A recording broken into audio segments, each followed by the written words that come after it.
नमस्कार, मैं हूं शिरीष मिश्रा। छत्तीसगढ़ इस समय कोविड-19 के प्रकोप से गुजर रहा है। हालात बिगड़ रहे हैं। छत्तीसगढ़ एक विकासशील राज्य है जहां संसाधन सीमित हैं। ऐसे में बड़ी संख्या में लोगों के बीमार पड़ने से स्वाभाविक तौर पर आपात स्थिति बन गई है। सरकार अपने स्तर पर जो बहुत अच्छा हो सकता है वो करने का प्रयास कर रही है और आगे क्या करने जा रही है इस पर जानकारी देने के लिए हमारे साथ प्रदेश के मुख्यमंत्री भूपेश बघेल जी हैं। बघेल साहब, आपका बहुत बहुत स्वागत है हमारे इस खास कार्यक्रम में। जी नमस्कार। चूँकि ये पेंडेमिक का समय है, दूसरी वेव जो है वो कहर ढा रही है, मौतों की संख्या बढ़ रही है। आपकी सरकार बहुत प्रयास कर रही है, जो बन सकता है अच्छे से अच्छा करने का आप प्रयास कर रहे हैं।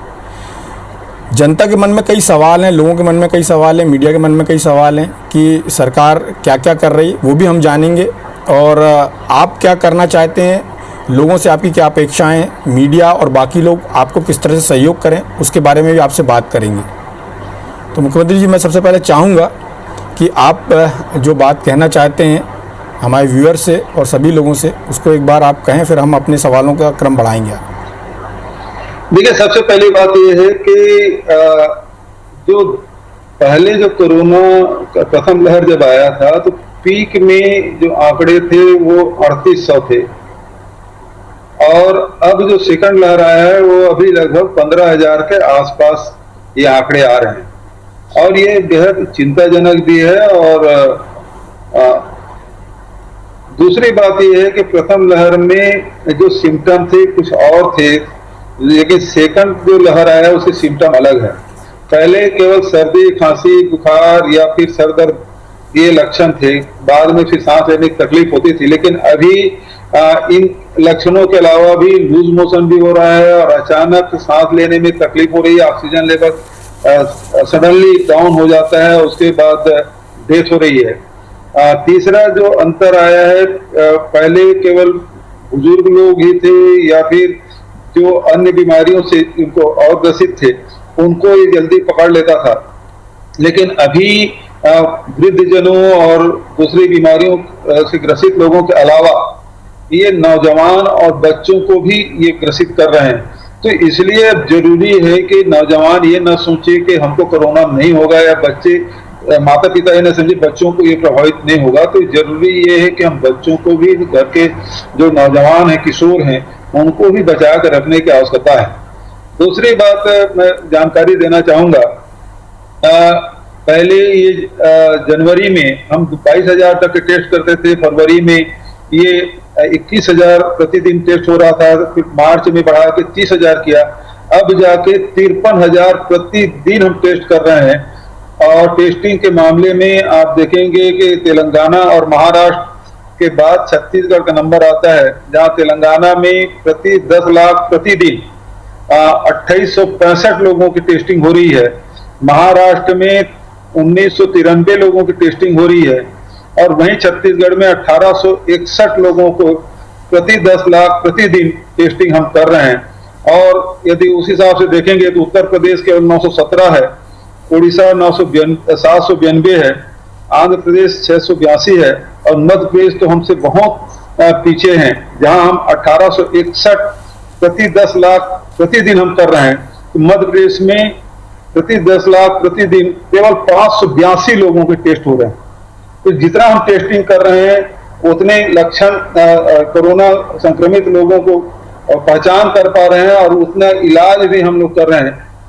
वैक्सीन में आप देखेंगे, वैक्सीन लगाने में पूरे देश में हम छत्तीसगढ़ की बात करें तो जो हेल्थ वर्कर है उनको 88% प्रथम डोज हमने लगाया है, 58% दूसरा डोज हम दे चुके हैं। उसी प्रकार से जो फ्रंटलाइन वर्कर है उसे 85% वैक्सीन लग चुका है और सेकंड डोज 49% लग चुका है और 45 से जो 60% उम्र के लोग ये वैक्सीन डोज दे दिया गया है। पूरे प्रदेश में अब तक के ये 14% से अधिक लोगों को ये वैक्सीन डोज दे दिया गया है और ये पूरे देश में, छोटे राज्य लक्षद्वीप जैसे केंद्र शासित राज्यों को छोड़ दें तो बड़े राज्यों में पूरे देश में सर्वाधिक टीकाकरण करने का काम यदि कहीं हुआ है तो छत्तीसगढ़ में हुआ है। तो वैक्सीन में और टेस्टिंग में हम लगातार जोर दे रहे हैं। उसके अलावा भी मैं आपको बताना चाहूंगा कि जो ऑक्सीजन बेड है, पहले 2018 में केवल 205 था, अब वो 661 हो गया है। ऑक्सीजन बेड केवल 800 थे, अब बढ़ के 5000 हो गया है। और जनरल बेड केवल 5500 था, अब वो 13500 है। तो अब ये 2000 के आसपास 2000 बेड थे, अब वो 20,000 के आसपास बेड बन चुके हैं। चाहे आईसीयू हो, ऑक्सीजन बेड हो, जनरल बेड हो, चाहे एचडीयू हो, ये संख्या लगातार हम लोग बढ़ाते ही जा रहे हैं। उसी प्रकार से कुछ लोग ये आरोप लगाते हैं कि डॉक्टर स्टाफ की कमी है, तो मैं बताना चाहूंगा विशेषज्ञ 2018 में केवल 175 थे, अब वो 1359 थे, अब बढ़ के 1818 हो गया है। स्टाफ नर्स 2580 थे, अब वो 4091 है। तो लगातार हमने विशेषज्ञों के, चिकित्सा अधिकारियों के, स्टाफ नर्स के और दूसरे जो स्टाफ है लगातार भर्ती भी किए हैं और अभी लगातार वो जारी भी है। अभी हमारे पास पहले 18,000 थे, अब बढ़ के 20,405 हमारे स्टाफ हैं, हेल्थ वर्कर हैं। इसके अलावा भी प्राइवेट सेक्टर में भी लोग इसका सहयोग कर रहे हैं। एक बात और मैं कहना चाहूंगा कि अब प्राइवेट में भी उसे रेट तय कर दिया गया है। जो जनरल बेड है, ऑक्सीजन बेड है, आईसीयू बेड है, उसके भी रेट तय कर दिए गए हैं। और 20% बेड जो डॉक्टर खूबचंद बघेल स्वास्थ्य सहायता योजना है उसके तहत इलाज होगा, और आयुष्मान भारत के तहत दोनों योजना का लाभ जो वो कार्डधारी हैं वो इसका ले सकेंगे। ये व्यवस्था भी निजी क्षेत्र में कर दिया गया है। जहां तक लैब की बात है, लैब में भी हमने, जहां केवल हमारे पास एम्स में आरटीपीसीआर के टेस्ट हो रहे थे, अब उसको 7 लैब में टेस्ट हो रहा है और 4 लैब और बना रहे, निर्माणाधीन है। वो अप्रैल के आखिरी तक वो भी बन जाएगा। तो लैब की संख्या भी हम लगातार बढ़ाते जाना है। जैसा कि आपने कहा कि विकासशील राज्य है, फिर भी लैब तेजी से हम लोग निर्माण किए हैं और भी निर्माणाधीन है।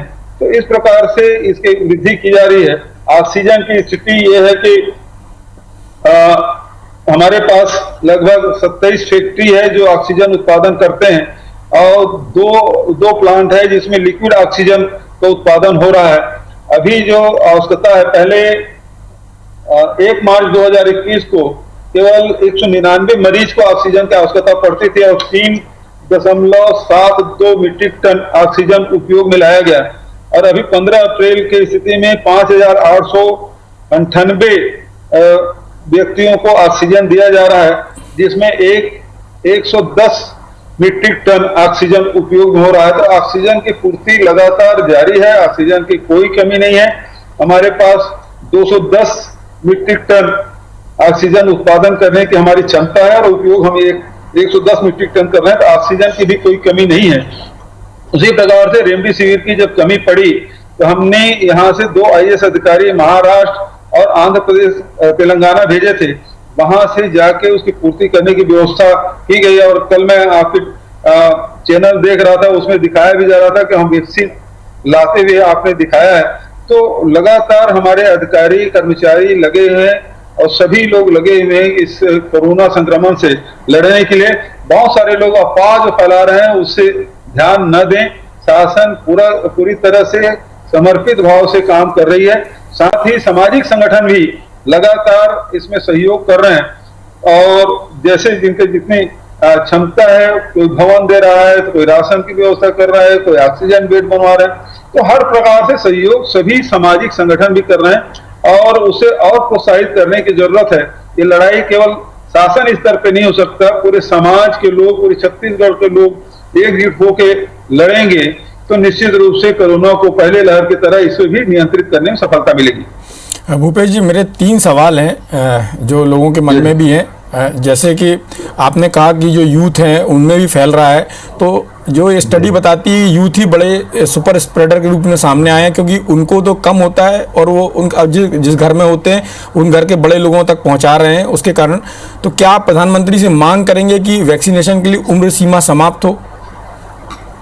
जी हाँ, ये वैक्सीनेशन के लिए जो 45 साल से ऊपर किया गया है, पिछले समय जब बात हुई तो मैंने पत्र भी लिखा था और जो वीडियो कॉन्फ्रेंसिंग है उसमें भी बात मैंने की थी कि 18 साल के तक के इसको कर दिया जाए तो 70% से अधिक लोग इससे ये कवर हो जाएंगे, तो उसमें किया जाना चाहिए। उसके बाद फिर छोटे बच्चों को भी इसमें, किशोर लोगों को भी इसमें शामिल किया जाना चाहिए।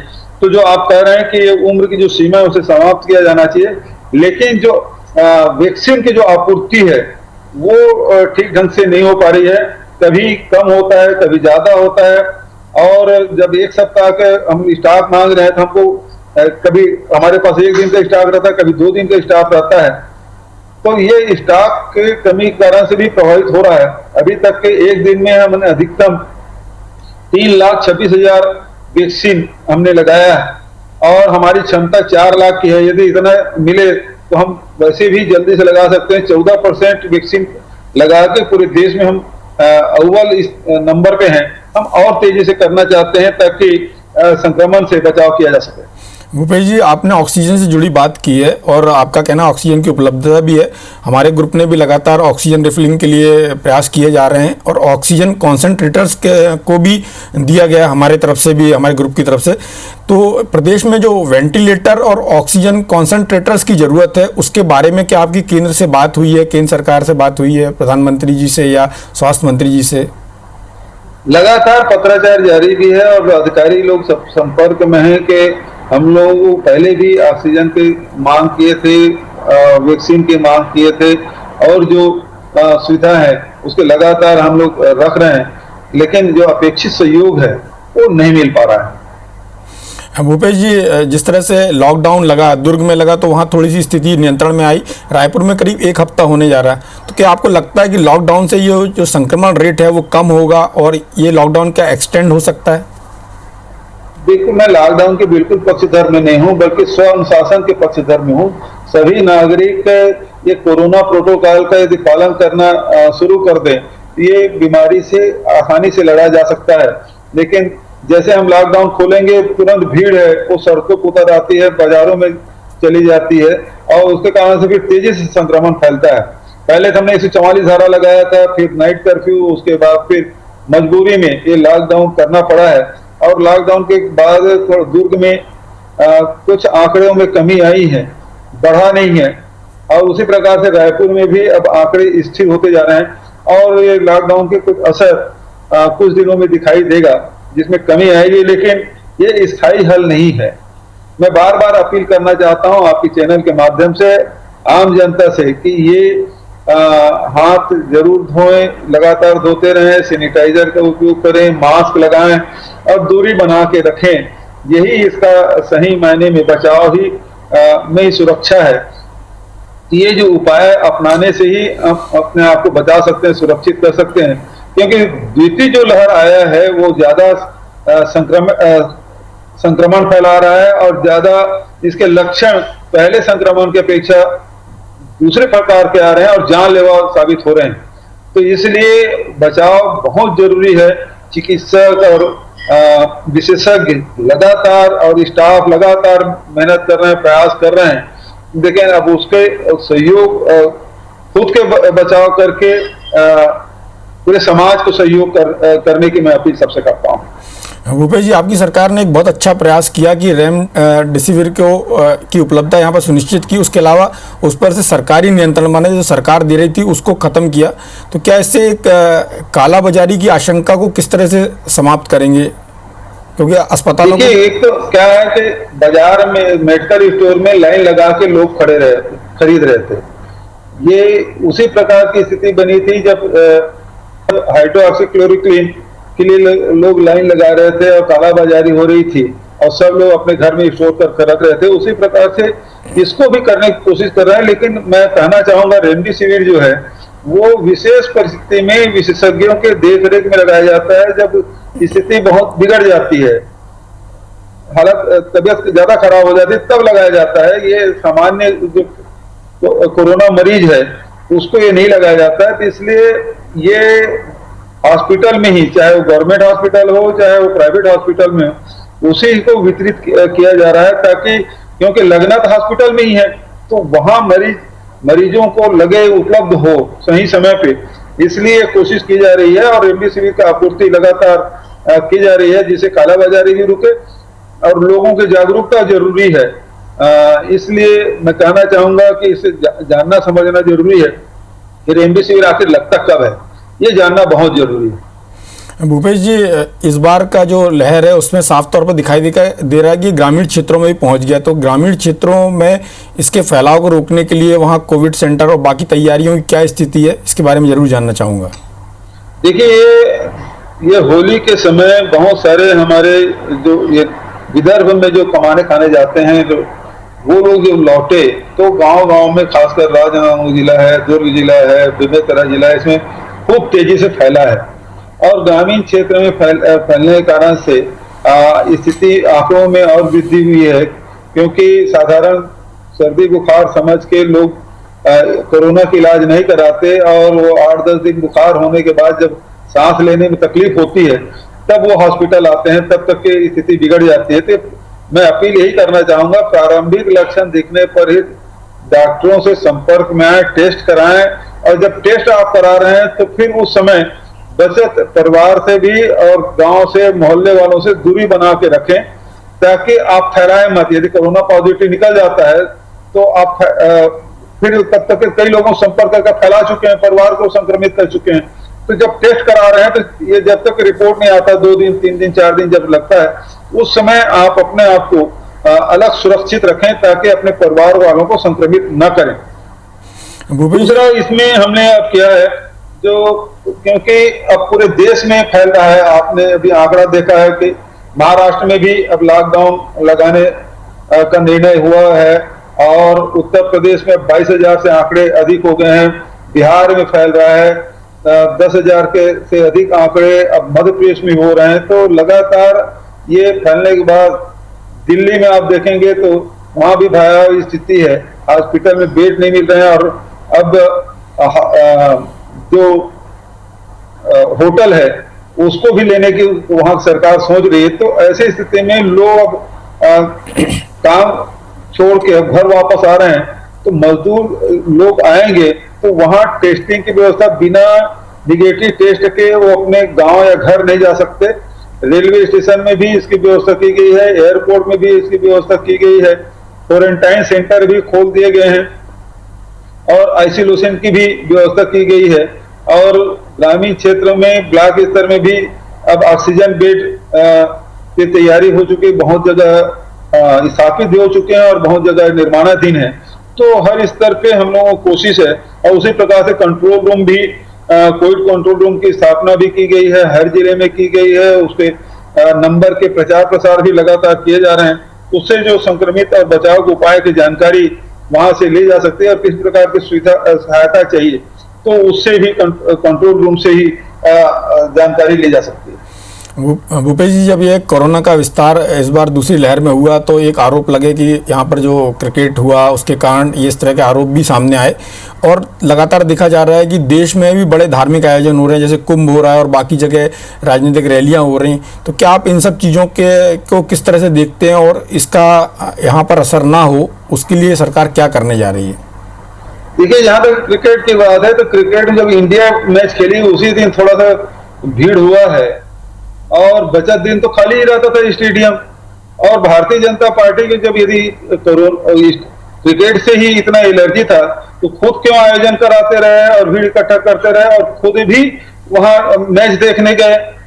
और कल राज्यपाल महोदया ने ये स्पष्ट कहा है कि ये जो दूसरा लहर है वो विदर्भ से आया है, और ये उद्धव ठाकरे जी ने कहा उस दिन प्रधानमंत्री की वीडियो कॉन्फ्रेंसिंग में, और मध्य प्रदेश के मुख्यमंत्री ने कहा कि विदर्भ से सटे हुए जो जिले हैं, खासकर छिंदवाड़ा है, मंडला है, आसपास के जिले हैं, उसमें कोरोना संक्रमित मरीजों की संख्या में वृद्धि हुई है, वही बात तो कल महामहिम ने भी कहा है और यही बात हम लोग भी कर रहे हैं कि गांव गांव फैला, जैसे आपने कहा। तो वो जो वहां से जो लोग आए हैं उसके कारण से कोरोना विस्फोट हुआ है। लेकिन इनको तो पहले थाली बजाए, फिर घंटी बजाए, फिर मोमबत्ती जलाए, अब वो गाल बजाने का काम कर रहे हैं। ये लगातार इनका अफवाह फैलाने का काम, ये फैक्ट्री बंद करे कम से कम। अच्छा, फिर दूसरा ये है कि ये प्रधानमंत्री भी नहीं सुनते। पहले तो ये लोग घंटी थाली बजा लिए, लेकिन अभी वैक्सीन उत्सव मनाने के लिए बोले तो भारतीय जनता पार्टी के एक भी आदमी नहीं आया। कल जब राज्यपाल ने सर्वदलीय बैठक बुलाई और ये बैठक प्रधानमंत्री के कहने से हुआ है, लेकिन भारतीय जनता पार्टी कितने गंभीरता से ले रही है पता चल रहा है कि उसके जो प्रदेश अध्यक्ष है वो इसमें शामिल नहीं हुए। और वो आरोप लगाते हैं, ये आरोप में कोई दम नहीं है, केवल अफवाह फैलाने काम कर रहे हैं। वैक्सीन में बोले वैक्सीन ये नहीं लगा, आंकड़े बता रहे हैं पूरे देश में सबसे ज्यादा वैक्सीन परसेंटेज में देखेंगे तो हमारे छत्तीसगढ़ है, सबसे ज्यादा सैंपल लेने में हम छत्तीसगढ़ आगे है। मृत्यु दर आप देखेंगे, जब पंजाब में 2.7% है, महाराष्ट्र में 1.7% है, और बहुत सारे पश्चिम बंगाल और दूसरे राज्य जिसमें 1.6% है, मध्य प्रदेश में 1.2% है, तो छत्तीसगढ़ में केवल 1.09% है। यदि आंकड़े के हिसाब से देखें तो हम दूसरे राज्यों से बेहतर हैं। फिर भी हमारी कोशिश है कि और अच्छा करें, लोग किसी की मृत्यु न हो, हमारी कोशिश होगी, सबको इलाज मिल सके, ये हमारी कोशिश है।